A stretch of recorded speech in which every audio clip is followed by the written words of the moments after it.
So my old splitting axe has definitely seen better days. In fact, it's not even a real splitting axe. I think it's time to make a proper one.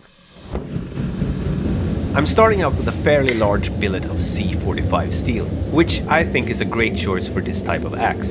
It can get quite hard, but it's also very tough. I begin by measuring and marking where I want to punch the eye of the axe. And then I put the billet in the forge to heat up.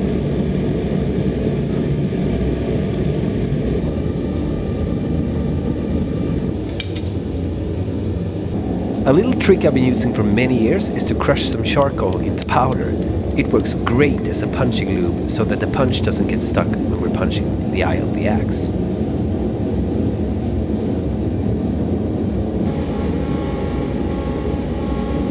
Once the billet is heated up, it's time to punch the eye.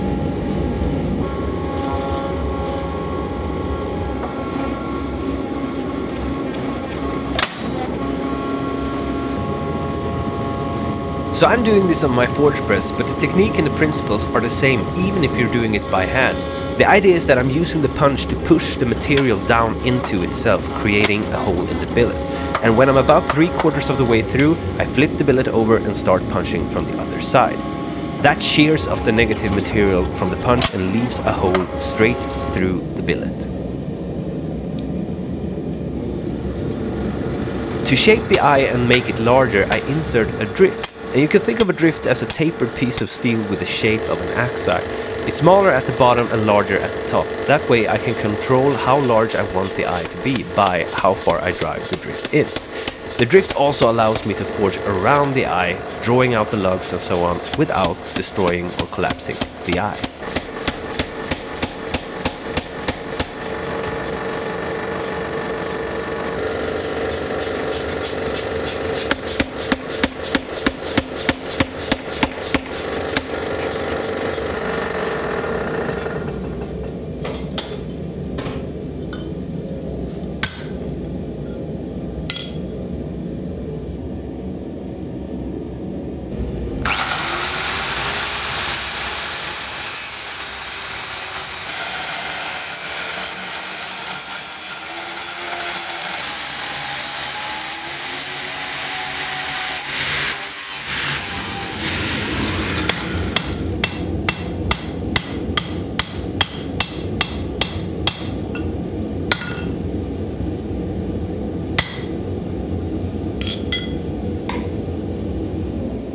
So my favorite splitting axe in the whole world is this one from Hultsbruk, and I just really love the design and the simplicity of it. So it actually has a diamond shape in its profile, which helps it split the wood without having to make it overly heavy like a splitting maul. So this is the inspiration for my splitting axe, but before I can continue, I need to make a special set of tools to forge the diamond shape.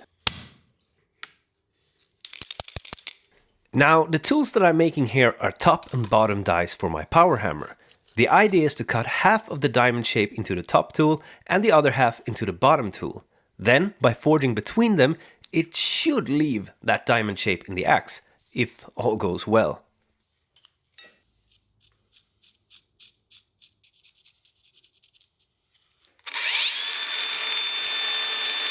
Now, the way that I make tools is pretty simple and straightforward, and some would argue even barbaric. Now, I don't own a mill or a metal lathe, so I use the tools I have available. Grinders, files, whatever I can get my hands on. It's not perfect, but it's definitely better than nothing.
After the dies are aligned with each other, I tack weld them in place. Now, obviously, I'm not a professional welder. However, I do know that some steels really don't want to be welded, and if they do, they need to be preheated for best results. It's almost like taking your kids to the dentist. They really don't want to go, but if you bribe them with toys and pizza afterwards, they might just comply.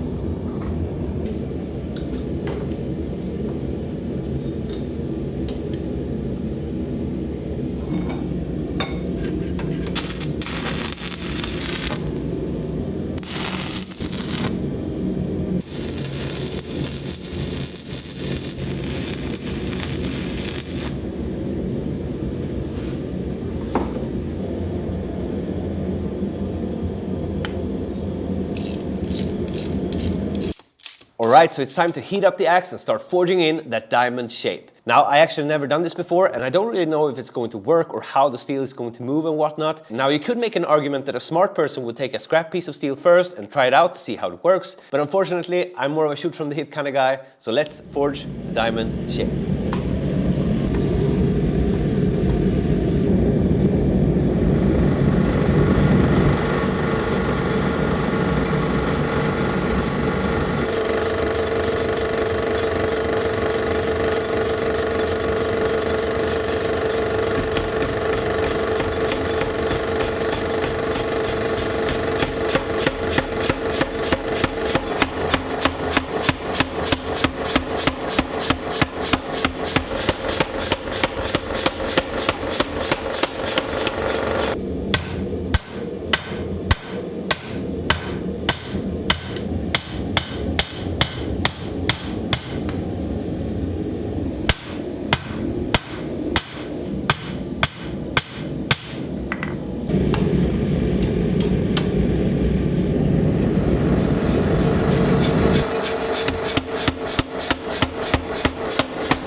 Alright, so everything is working out really well. However, I want to draw out the blade just a little bit more, but I'm having a little bit of a hard time because the angle on the dice is a little bit too steep. So I'm going to see if I can remove just a smidge of that steepness, and that way I think I can draw out the blade a little bit further.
So I have this rule when I'm making axes. I never finish the eye section 100% before forging the blade. I always leave the final work on the eye until the end. That way I can do the final drifting, make sure that everything looks as good as it can, and I also get a great opportunity to check that everything is straight.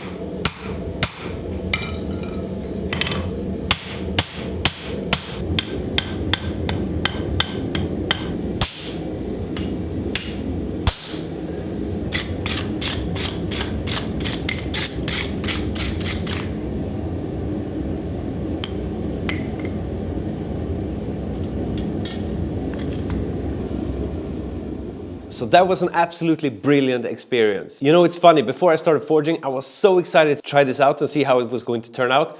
But after the first heat, I was starting to panic a little bit because the material was moving in all kinds of strange directions. And for a second there, I thought this was going to be a huge failure. But then I got a hold of myself a little bit and started applying the techniques that I talk about in my book, link in the description, correcting the effect of the last action, back and forth, almost like kneading a dough, and voila, it turned out way better than I expected. Now there's not that much left to do. I'm just going to clean it up ever so slightly, establish a rough edge, and then it's time for heat treatment.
Before heat treatment, it's important to sign the work by stamping my maker's mark, something that I almost forget every single time.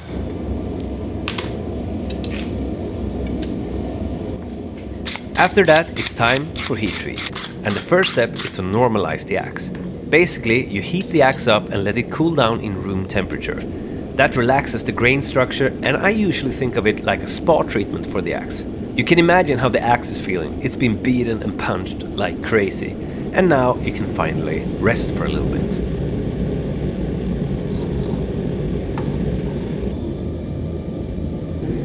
To harden the blade, I carefully heat up the edge of the axe. Since this is C45 steel, I quench it in water to make it hard. Immediately after, I temper the axe. That takes away a little bit of the hardness and brittleness of the blade and makes it a little bit tougher. That's the idea anyway. And in this particular case, I use the heat from the forge by heating up the pole slightly and letting the heat travel to the blade before I put it in the oven.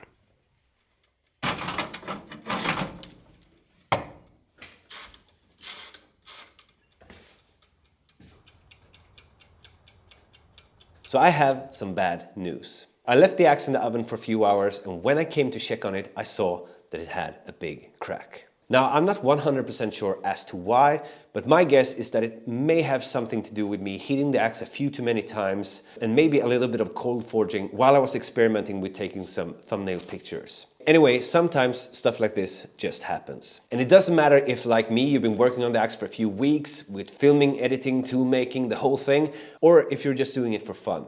When it happens, it really sucks. You feel absolutely terrible, like you're the worst blacksmith ever, you don't deserve anything, and you should probably stop forging forever. You start to panic trying to think of any way that you can save the piece, but sometimes you just gotta accept defeat. It happens to all of us, and when it does, it really sucks. But sometimes you gotta be beaten down to get back up. And I believe that every mistake is just a learning experience in disguise. So anyway, I made a new one, and it turned out really great. Actually, even better than the first one. So let's get back on that horse, let's finish the axe, and let's see if it splits wood.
Thank you so much for watching. I'll see you in the next one. Goodbye.